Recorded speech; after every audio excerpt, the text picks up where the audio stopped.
Donc voilà, comme on a pu le voir rapidement au départ, le logo de Windows 10 qui annonçait l'installation. Bon, ce logo met plus ou moins de temps à apparaître.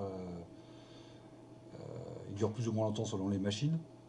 Donc ici, comme on installe Windows 10 à partir d'une machine virtuelle, comme on le voit ici, et sur un disque SSD, évidemment, ces laps de temps sont très raccourcis.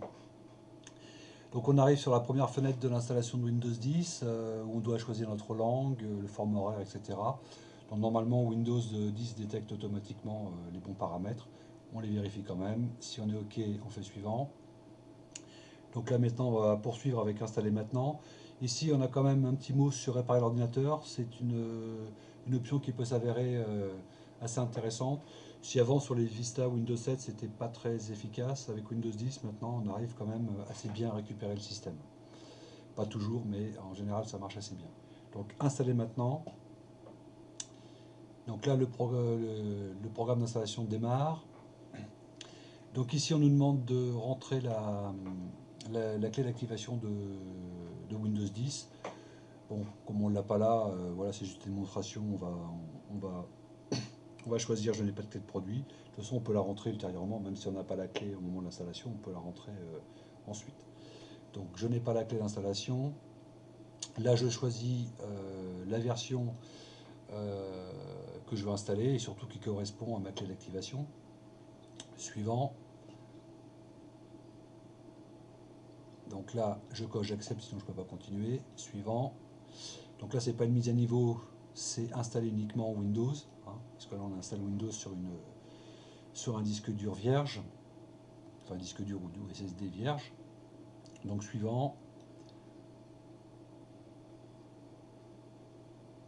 Voilà, donc ça c'est la partie la plus longue, la préparation des fichiers pour l'installation. C'est là qu'il copie un certain nombre de choses sur le disque, alors disque dur ou disque SSD. Bon là ça va relativement vite parce qu'on a affaire à un SSD. Avec un disque dur c'est beaucoup plus long, hein. Voilà, en plus c'est un SSD un peu spécial, c'est pas un SSD classique sur port SATA, c'est un SSD sur un port NVMe, PCI Express. Donc les SSD SATA c'est 600 mégasecondes, là on est sur un disque dur, un SSD qui tourne à 2000 mégasecondes, 2 gigasecondes. Donc ça s'en ressent évidemment ici beaucoup au niveau de la vitesse. On est de l'ordre de, je dirais, oh oui, 5 à 6 fois plus rapide qu'avec un SSD classique et peut-être 10 fois plus qu'un disque dur. Bon, on est quand même limité par le support, hein, la clé ou le. Parce que comme les fichiers sont copiés sur le disque dur, évidemment le support d'installation joue aussi un rôle sur la vitesse. Donc là sur un disque dur, ne vous attendez pas à aller aussi vite. Là il faut, pour cette étape-là, la préparation des fichiers, il faut bien compter une bonne dizaine de minutes à peu près.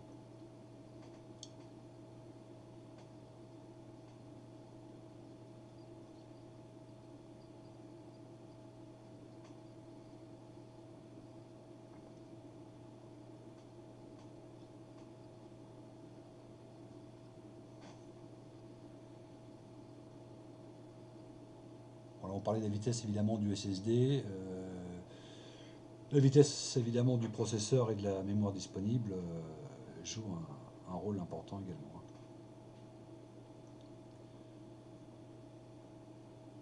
Alors là, il installe certaines mises à jour, il en installera d'autres plus tard, on va le voir. Donc ce sont des étapes qui peuvent prendre un peu de temps également. Donc là, l'ordinateur doit redémarrer.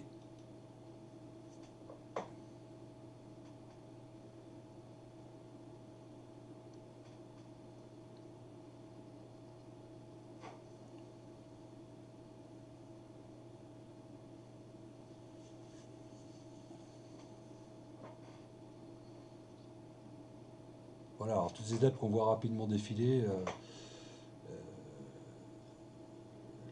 avec un SSD évidemment c'est très rapide. Avec un disque dur, ça le serait beaucoup moins.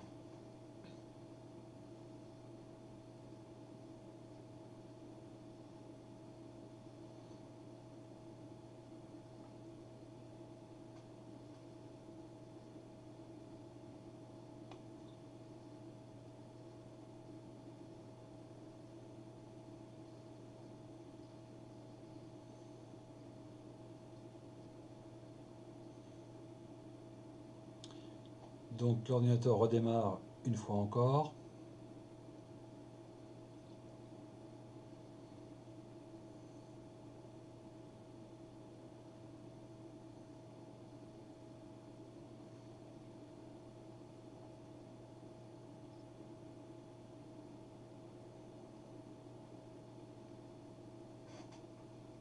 Donc on s'approche de la fin. Alors Cortana va Bonjour, intervenir. je suis Cortana et je suis là pour vous aider. Une connexion, un peu de Wi-Fi et nous en aurons fini. Bon là j'ai coupé le Cortana. Bon, c'est un peu gadget, hein, on peut poursuivre l'installation en mode vocal. Bon, je préfère le mode manuel. Voilà.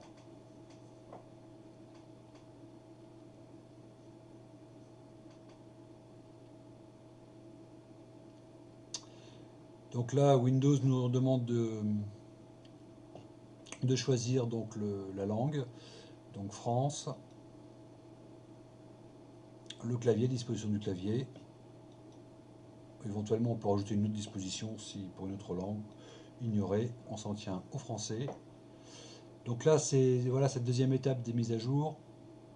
Donc là aussi, ça peut être plus ou moins long en fonction donc de la quantité de mises à jour à télécharger, de la vitesse de connexion, et puis après de la rapidité du PC à installer ces mises à jour.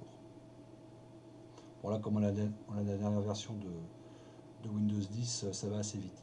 Donc là, depuis Windows 8, Microsoft nous pousse et nous contraint presque à créer un compte Microsoft pour se connecter sur Windows. Moi, je trouve pas ça très pratique. En plus, c'est plus lourd qu'un compte local. Donc, je choisis un compte hors connexion. Microsoft insiste, il veut absolument nous faire créer un compte Microsoft. Je dis non. Et voilà, je retrouve la fenêtre classique pour créer un compte local, comme on avait sous Windows 7, sous Vista, etc. Donc là, on choisit ce qu'on veut, hein, bien sûr. Un prénom, un surnom, ce qu'on veut. Suivant. Le mot de passe, j'en mets pas, mais on peut en mettre un là. De toute façon, on peut en mettre un plus tard, dans les paramètres de Windows. Cortana, je ne l'utilise pas. On voit ces différents paramètres de protection. Bon, vous pouvez désactiver ce que vous voulez ou laisser activer. Ça, chacun fait selon ses envies. Et on approche de la fin de l'installation.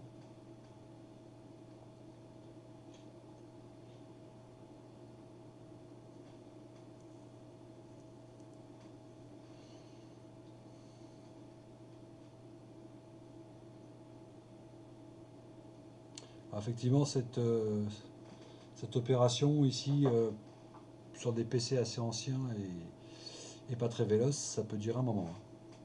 Bon, là, normalement, on ne devrait pas en avoir pour très longtemps. Bon, volontairement, je ne fais pas de coupure, hein. J'aurais pu, pour abréger la vidéo, faire une petite coupure de manière à ce que ça dure moins longtemps. Mais l'intérêt, c'est qu'on puisse un petit peu voir la totalité de l'installation sans ces coupures, justement.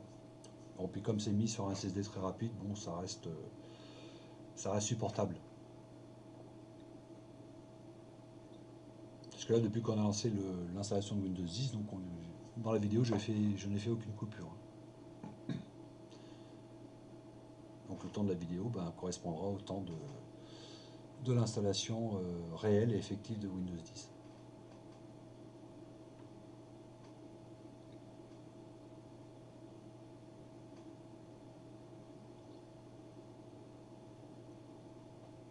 Voilà, donc là l'installation de Windows 10 est terminée. Donc à partir de là, il va nous rester à paramétrer éventuellement un peu Windows, hein, pour qu'il soit un peu à sa main. Ensuite, la deuxième étape, ça va être d'installer les pilotes. Donc les pilotes de votre carte mère, donc pilote du chipset, pilote de la carte son, la carte graphique, etc. Et enfin, la dernière étape, la plus longue, c'est de réinstaller tous ces programmes, tous ces jeux, hein, tout ce dont on a besoin. C'est ça qui prend du temps parce qu'on a vu, on vient de le voir, l'installation de Windows 10, il n'y a pas grand chose à faire, hein. Si ce n'est à cliquer sur des boutons suivants, voilà, ça va très vite. Et sur un ordinateur récent pourvu d'un SSD, c'est une installation qui est bâclée oui, en 10-15 minutes, hein, maximum. Donc voilà pour l'installation de Windows 10.